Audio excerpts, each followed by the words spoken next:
Dia menjadi seorang godfather untuk menguasai, mengendalikan partai-partai yang ada di Indonesia. Yang ingin mengendalikan semuanya, harus semua dalam genggaman saya. PSI tidak lagi menjadi partai anak muda, tapi sudah menjadi partai apa kata Jokowi. Itu yang terjadi.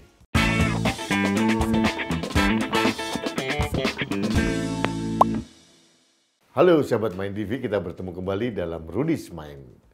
Selamat berpuasa, marhaban ya Ramadan. Saya berpuasa, mungkin sebagian dari Anda pun juga berpuasa. Mudah-mudahan puasa kita berkah dan diterima oleh Allah Subhanahu wa Ta'ala. Amin. Sahabat Main TV, saya dalam bulan Ramadan ini akan memberikan hanya semacam diskursus saja di ruang publik. Saya mengamati terkait dengan perilaku perpolitikan Presiden Jokowi. Jujur saya mengagumi. Saya katakan Pak Jokowi ini sudah melebihi seorang politisi, beyond the politician. Saya ingat bulan Juli atau Agustus 2023, saya sudah menjuluki Pak Jokowi ini adalah the godfather perpolitikan nasional. Dan ternyata julukan saya itu hampir mendekati kebenaran. Mengapa demikian? Pak Jokowi sudah pasti menguasai PSI, sudah pasti.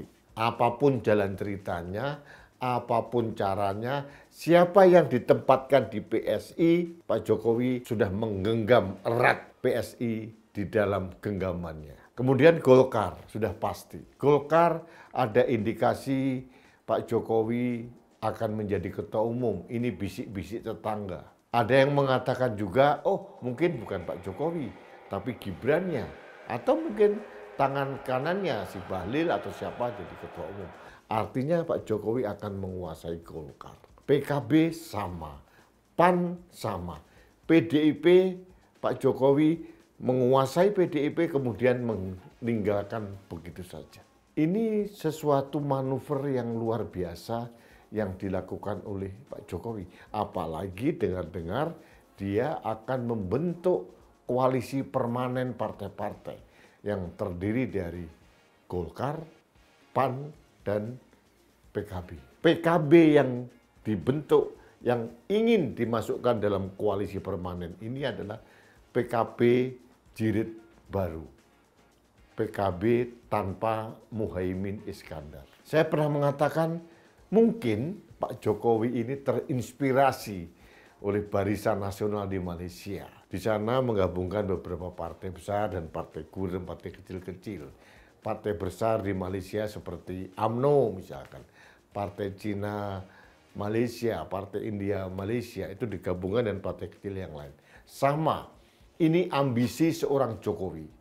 Dia menjadi seorang godfather untuk menguasai, mengendalikan partai-partai yang ada di Indonesia.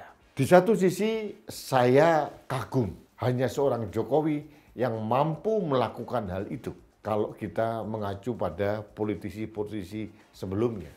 Tapi di sisi lain saya harus sampaikan bahwa Pak Jokowi ini secara tidak sengaja telah menghancurkan ideologi partai yang bersangkutan, menghancurkan stigma dari partai yang bersangkutan, menghancurkan kaderisasi dari partai yang bersangkutan. Sebagai contoh PSI. Dulu PSI muncul, saya sangat berharap ini partai anak muda yang digawangi oleh anak-anak muda dan bisa menyerap aspirasi anak muda. Ternyata sekarang pada saat Pak Jokowi sudah mengambil alih, semua gambaran tentang PSI hancur lebur berantakan ambiar. PSI tidak lagi menjadi partai anak muda, tapi sudah menjadi partai apa kata Jokowi. Itu yang terjadi. Sehingga semua yang dibangun PSI akhirnya berantakan, bubar. Kaderisasi, pola, branding partai sebagai partai anak muda hilang. Golkar ini adalah partai yang menurut saya mempunyai infrastruktur yang paling komplit selain PDI Perjuangan. Ada kaderisasi, Ada sayap-sayap Partai Golkar seperti AMPI ataupun yang lain. Sekarang dirusak oleh Pak Jokowi pada saat tiba-tiba Mak Bedunduk anaknya dijadikan calon dari Partai Golkar untuk cawapres mendampingi Prabowo. Dirusak semua kaderisasi, dirusak semua keputusan Munas. Padahal Munas Partai Golkar yang terakhir mengamanatkan bahwa Ketua Umum Partai Golkar harus menjadi capres atau cawapres.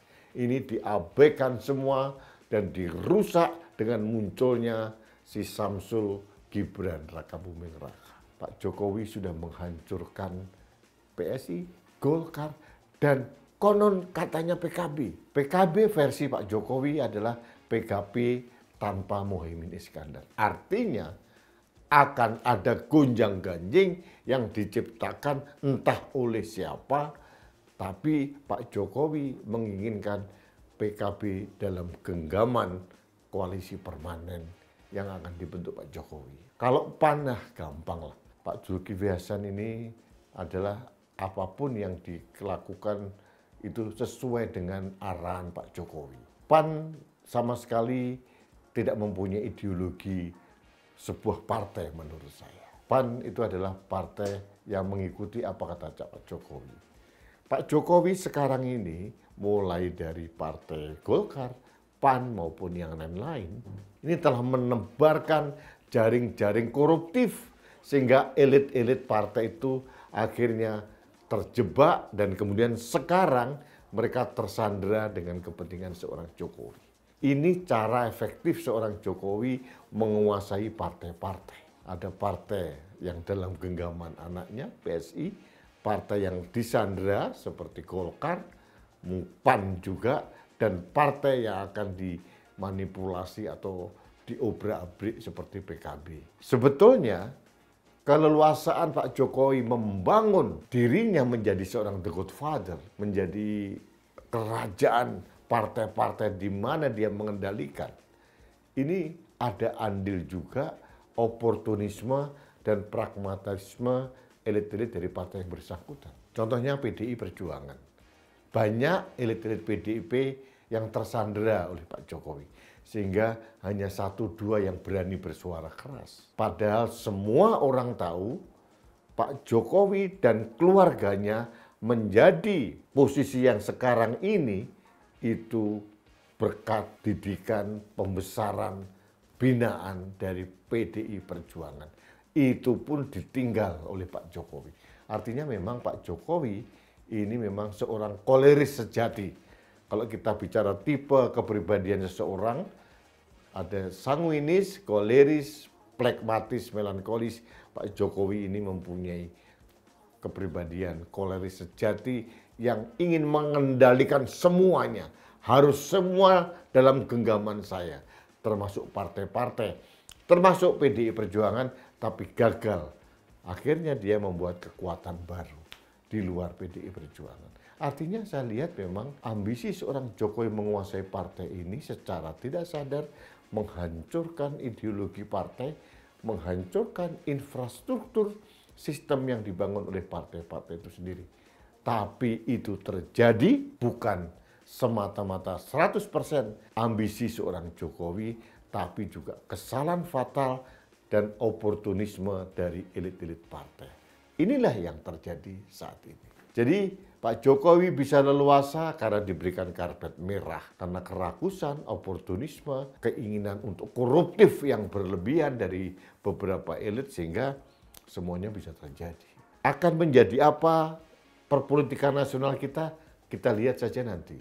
Sebagai contoh, kalau Pak Jokowi benar-benar akan membentuk koalisi permanen, ada Golkar, PKB, PAN, otomatis Pak Jokowi setidaknya menguasai 33% kursi di parlemen. Ada yang menarik lagi, Pak Jokowi tidak mengajak Partai Gerindra dalam koalisi permanen. Artinya apa? Artinya memang sinergi antara Jokowi dengan Prabowo itu hanya sinergi pura-pura.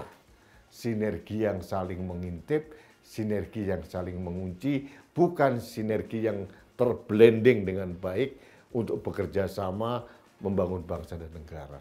Ini hanya sinergi yang saling memanfaatkan, sinergi pragmatis hanya sementara, temporary, dan makanya Gerindra tidak pernah menjadi pilihan Pak Jokowi untuk ditarik menjadi koalisi permanen. Jadi ini menarik sekali untuk dikaji.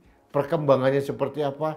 Masih terus dinamis. Ini hanya analisis saya. Mudah-mudahan ada analisis lain. Mungkin ada yang tidak setuju atau punya pendapat yang lain. Bebas. Ini negara bebas. Negara demokrasi. Kita harus mengembangkan dialektika politik, dialektika pemikiran di ruang publik. Terima kasih sahabat Main TV. Kita bertemu kembali dalam Rudy's Mind berikutnya. Sampai jumpa.